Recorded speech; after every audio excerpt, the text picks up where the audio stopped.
Good evening, team. Wow, it's a late video today, 5 p.m. Several things going on here in the marketplace. Wanted to make some people aware. I'm going to drop a video tomorrow. Cut my hair again, as you can see. Drop a video tomorrow that's going to be a pretty big deal. So be ready for something coming tomorrow that's pretty slick. It's one of those little tips, tricks, moments where you can leverage, especially in a market where you're trying to get offers accepted. So I've got the final touches on that that I'm putting into the prep, and then I'll have that video out tomorrow. Today I want to talk about interest rates. Also want to talk about this. Hiya. So team. Oh, and so the reason I put up the Facebook post here is because I put WITAF, and people ask me, what does that mean? That means what in the actual F? And then my favorite emoji. So as you can see here, Ty Gloria signed short-term rental ordinance into law, limiting supply in San Diego. This is and then you click on the link, and this is where it takes you. This is coming after, just days. Maybe, when did I say this? Was it on Friday or Saturday? I can't remember.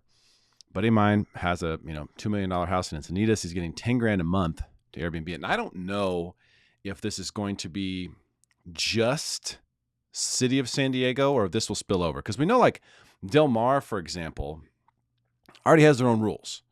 I lived in Del Mar for a long time. I was a Del Martian. The Del Martians are interesting people. They will most definitely make their own rules. They didn't like these short-term rentals, so they pretty much just give them the kibosh, if you will. Now you have the city of San Diego, and I apologize. This is days old. I didn't get to this immediately. Obviously suppressed, but you see it's on KUSI. This is the part that's really damaging here. Okay. This means, so here's the summary. Anytime you hear this means the city of San Diego government, it's a big government, will choose which landlords, aka property owners. They don't like to use the word property owners. They'd rather call you a landlord because it's easier to demean you. It's easier to say, oh, well, you're just some rich landlord. Screw you. They put you in the same category as Wall Street guys, the suits, if you will. Landlords can continue to renting their properties, and which ones can't? A highly controversial style of governance that many San Diegans believe is overreaching. Oh my gosh. Are you kidding me? So the city council passed this ordinance 8-1 and basically gives... And they're calling it a lottery. So just so you know, they're calling it a lottery to determine who gets to offer properties for whole home vacation rentals. Now, I don't know what whole home means. But, a lot of people, my buddy included, I was telling you about, has a $2 million property in Encinitas. His plan was, he got an RV. They're going to rent out the place from time to time. When the place is rented out, they're going to go on a little staycation RV getaway. Or just go park across the street in Encinitas in their RV. And make good money doing that. What about those people? Is that not considered whole home now? So we've got a long way to dive into this.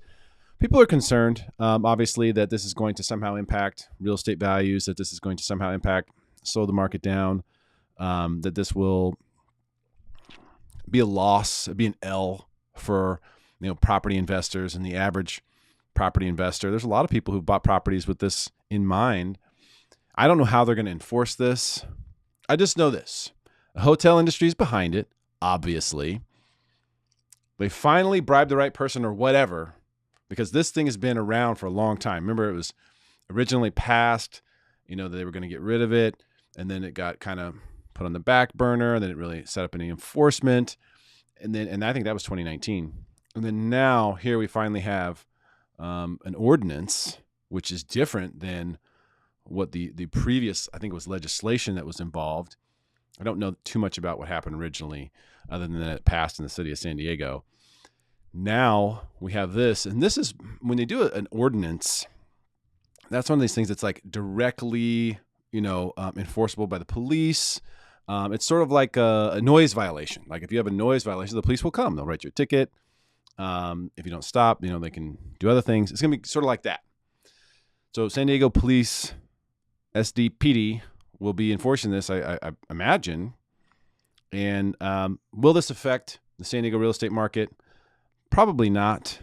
I don't even know if they'll be able to enforce this thing. A lot of people not happy with Ty Gloria, though. A lot of people not happy with Todd Gloria. And potentially, rightfully so. But hey, look, you got this past 8-1. I mean, who was a dissenter there? That'd be interesting to know. You can probably figure that out. But, here's what Gloria said.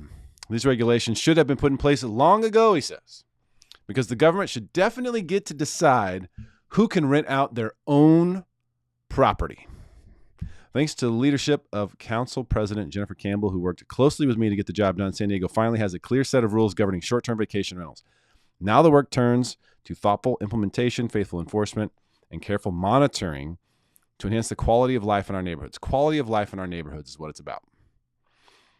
That's interesting. That's interesting. I know some, neighbors don't like vacation rentals because, you have a different person there all the time. Maybe they're noisy, things like that. And that would definitely suck. If that's you, I say go to Del Mar. Go to Del Mar. But now, I guess, go to San Diego. Will this be in effect for Oceanside? These are the questions people have been asking me. Will this be in effect for Encinitas? Will this be in effect for, some of the other areas that are in San Diego County? No, this is just a city thing. I do not know how the jurisdictions work exactly. We would probably need to get someone from the city to tell us that. But I believe, just like Del Mar, which has their own thing, I believe Encinitas, I believe Carlsbad, I believe Oceanside, El Cajon, Lakeside, Chula Vista. These are all different. They're all different. So they're not considered City of San Diego, so this will not apply to them, I believe. But remember, City of San Diego encompasses a lot of beach area, okay? A lot of beach area. I mean, you're talking about from Ocean Beach would be a good question. Will it apply there? Probably. I think so. But I'm not sure. But for sure, go a little bit north and you're 100%. PB, Mission Beach, all the way there up to where you get to La Jolla zip code. La Jolla might be falling under this jurisdiction as well. So whether it falls under the jurisdiction or not, I don't know.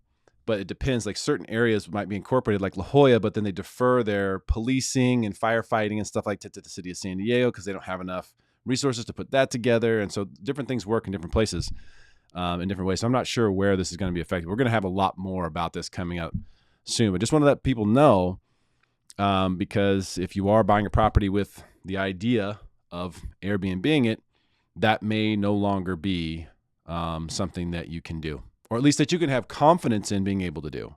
They're saying it's a lottery. When do we draw the numbers? How do we know that's being done legit? What are my chances? How many permits are we going to offer? And so it really does, to me, this is not definitely an overreach of government. I believe that the whole time when this thing's been talked about the last 3 years. But also, it's sort of hypocritical, isn't it? I mean, if you're telling us that vacation rentals, reduce the quality of life, then why would you allow any?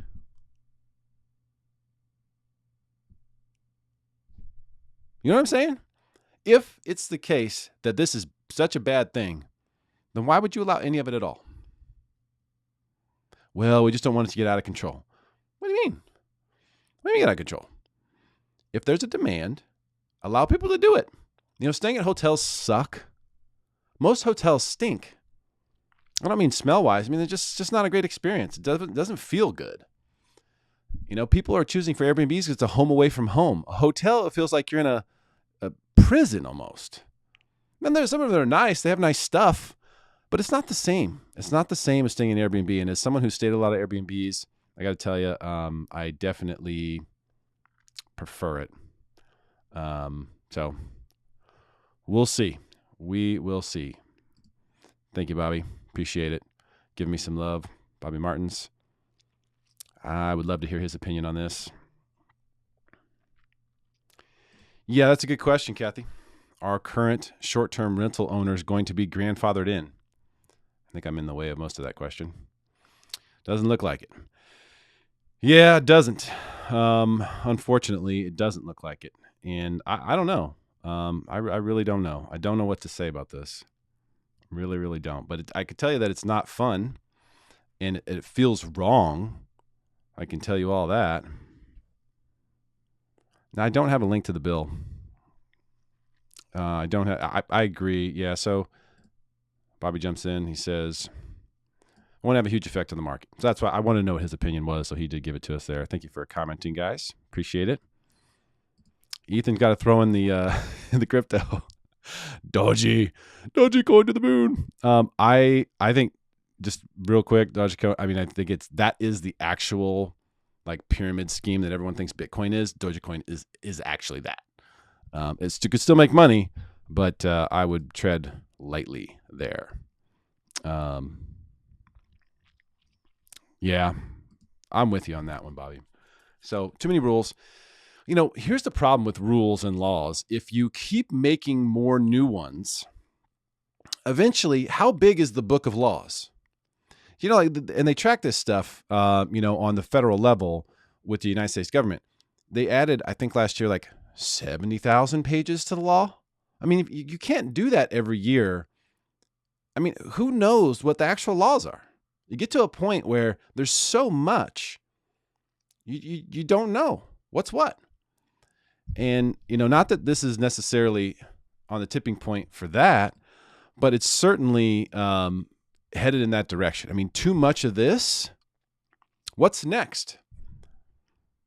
Because obviously they're not saying that it's a terrible thing. If it were a terrible thing, they just outlaw it. They're saying, no, we're going to limit the supply. So bad, why limit it? Get rid of it. If it's so bad. But it's not. It's not. But it does hurt the hotels. It does hurt the hotels, and that's the reason. We all know that's the reason why this is happening. This is sort of politics, basically. And now they're playing with our real estate. We don't like it. You should make your voice heard. I would contact Todd Gloria. I will figure out his contact information, and I will provide it in this thread. If you don't like it, you should let him know. I'm going to let him know. Promise you that. Interesting stuff. All right, well, let's transition. We're going to transition over here real quick. We're going to look at mortgage rates. Interesting day in the markets for sure, except for with mortgage rates, 0 basis points, flat, didn't do anything, nada, zero. So what I was looking at today on this and what I wanted to share on this was basically, just kind of where are we? What are we looking for here? What do we expect? I think this initial downtrend is going to come back into play again further over here. So I do think there's still a little bit of room to run here, but look, we've got this 50-day moving average, which is causing a ceiling right now, and it's declining. We also have this Fibonacci level, which is a potential resistance area right here for bonds. And remember, when we want these bond prices to go higher. When these bond prices go higher, I'm in the way. Sorry. One-man production forgot what he was doing. So here's the 50-day moving average. Here's the Fibonacci resistance. Other moving averages up here, plus this downtrend. Remember that downtrend accelerated at a certain point here where it just went like this. It got super, super negative. And we broke out of that. And we've actually gone up a little bit, which is good. We want these bonds to trade higher so that rates will go lower if you want lower rates. Which in the mortgage industry, of course, that's what we want. That's what people like. So that's what we want. And we've got a couple wicks here sticking out above this 50-day. And then today we just kind of went nowhere. I locked a lot of people right here because I did not like the look of this candle. And now we're basically right back at that same, level within a few basis points. It looks like we could break this one, but we're going to have some trouble with this one. I don't know. Right now for mortgage, I would lock. Everything that's coming through right now, I'm locking. And here's the reason why. So for people who question these things, because, hey, Derrick, you've told us that you could get up to 104, you could see it get to here. Yeah, I also told you 103.5 a long time ago, and we got there. And, that's a big move to make. So the problem now is risk reward. Look how much downside I have. I have 60. I have 60 basis points of downside here that could just happen. Wouldn't change anything. The outlook could still look positive. Bonds could still head higher ultimately, but I could lose 60 basis points between where we're at right now and where the next piece of support is. And that support held, but was under serious fire last time. I mean, look at this candle. It was stuck through that and that. And we still survived it. That was a big day. Big day. So I have 60 points of downside here. I have to get through this layer of resistance and then this layer of resistance, which is only 25 basis points or so higher. 75, yeah, about 25 basis points higher. So I've got 2 huge ceilings of resistance within the next 25 basis points on the upside and 60 free fall basis points on the downside. So for me, this is a lock, plain and simple. Remember, you can always float down if rates do drop. If you're in a purchase situation, refis, you can't do that. But, for me, this is a lock. I know Barry gave it to us on Friday when he called the lock. And, I tend to agree. I locked some stuff on Friday too. Right now we're seeing rates, getting down into the low 2s again, mid to low 2s for some VA situations, high 2s, 2.75. A lot of people getting that. FHA is kind of in the same boat. You're starting to see those rates come down a little bit. Really just the market stabilizing is really all we need. Remember, we're trading at 103.5 here anyway. So, these coupons start at 100. So it's still doing well. The bond is doing well. And this is what I did today. I zoomed out because I wanted to see, okay, well, let's go back. This is since January. Sorry, I zoomed in. So we can take a look at it and go, okay, well, what have we been doing? Really here, if you look at this, for the last month, it's basically sideways. Basically. There's a little bit. And this is good. This is good. Resemblance of a double bottom here. This is good. The formation's good. It very well could lead to higher bond prices and lower mortgage rates. We're just going to have to see how it plays out. But I would say that it's not a bad setup for us. Oh, sweet. Team. Bobby has provided Todd Gloria's number. I imagine that's his office number. If anybody has another contact for the mayor of San Diego, please let us know. Appreciate that. So the setup is good. I mean, the overall downtrend is still there, okay? But we're off the accelerated downtrend. However, I think the permanent, more long-term, so I've been telling people, hey, rates could get better in the short term, but in the long run here, this thing is really set up for bond prices to go lower. And I think this trend line here, we're going to meet up with it somewhere along the way over here. And that's where we're going to meet some really, really serious resistance. And it could coincide with some of these others as well. So we'll just kind of have to see what happens there. But for now, I would say lock your rates, lock them in. And if you have a question about the VA home loan benefit or know someone who does, have them give me a call or shoot me an email. That's my passion. That's what I do every day. I love it. And we have great products, no fees, no points, low rates for those veterans who have those questions. So I appreciate you guys tuning in. Please share this with your friends and call Todd Gloria ASAP if you disagree with the city ordinance that is going to basically strangle the AirBNB real estate investors here in San Diego. Guys, have a great day, and I got something big for you tomorrow.